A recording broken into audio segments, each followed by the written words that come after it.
everyone. This is Bhargavi. I am pursuing BSc final year at Government Degree College, Dubai. These are my teammates Veena Madhuri, Kirtana, Manasa, Pravalika and Manusha. As a part of Jignasa 2024-25, we have chosen a title Facilitated Forest Regeneration in Dubai Reserve Forest. It is supervised by our S. Fatima, Assistant Professor of Botany, Government Degree College, Dubai.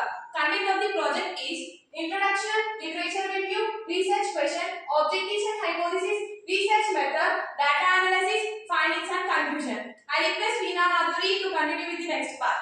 Thank you, Bhargavi. Let me continue first with research question.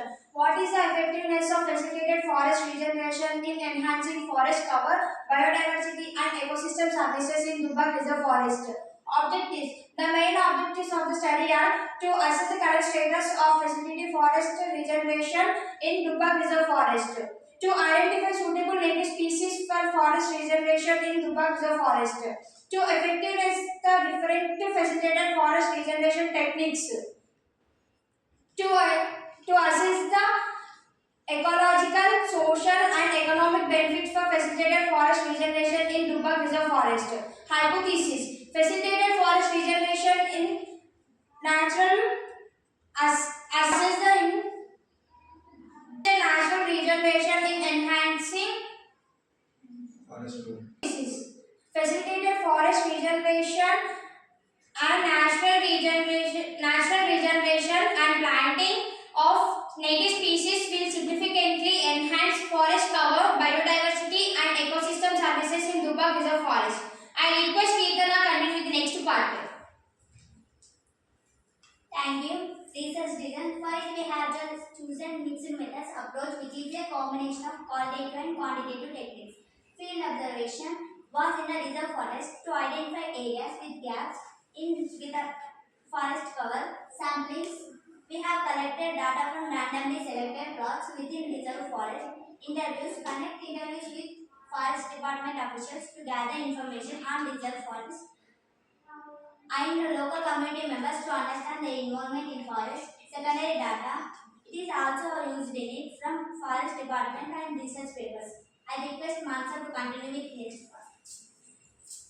Thank you. When it comes to the ecological importance, biodiversity conservation will help in ecosystem service enhancement, carbon sequestration and climate regulation, water cycling and filtration, soil conservation and fertility, habitat provision for wildlife, reduce sedimentation in waterways, catch carbon snakes and help regulate the climate, maintenance of ecological integrity, conservation implications, informing conservation strategies, supporting sustainable for management, enhancing community engagement. I request Pravalika to continue with the next part. Thank you, Manasa. Socio-economic importance, livelihood support. Regenerated forests can provide sustainable livelihoods for local communities through non-timber forest products, ecotourism and forest-based enterprises. Soil and water conservation. Forest regeneration helps conserve soil and water resources, reducing erosion and improving water quality. Climate change resilience. Facilitated forest regeneration can enhance the resilience of local community to climate change impacts. I request Manusha to continue with the next part. Thank you, Pravalika. Conclusions of the study. Facilitated forest regeneration is an effective approach. The study may conclude that facilitated forest regeneration is a successful strategy for restoring degraded forest in Dubai Reserve Forest, leading to improved forest cover, biodiversity and ecosystem services, and importance of community involvement. Need for sustainable forest management practices. The study may emphasize the importance of adapting sustainable forest management practices such as selective logging, reforestation and habitat restoration to maintain the ecological integrity of Dubai Reserve Forest. Economic benefits of facilitated forest. Then I can conclude with policy and management implications. Facilitated forest regeneration is a viable strategy for restoring degraded forest in Dubai Reserve Forest, and its success is closely tied to community involvement and sustainable forest management practices. Thank you.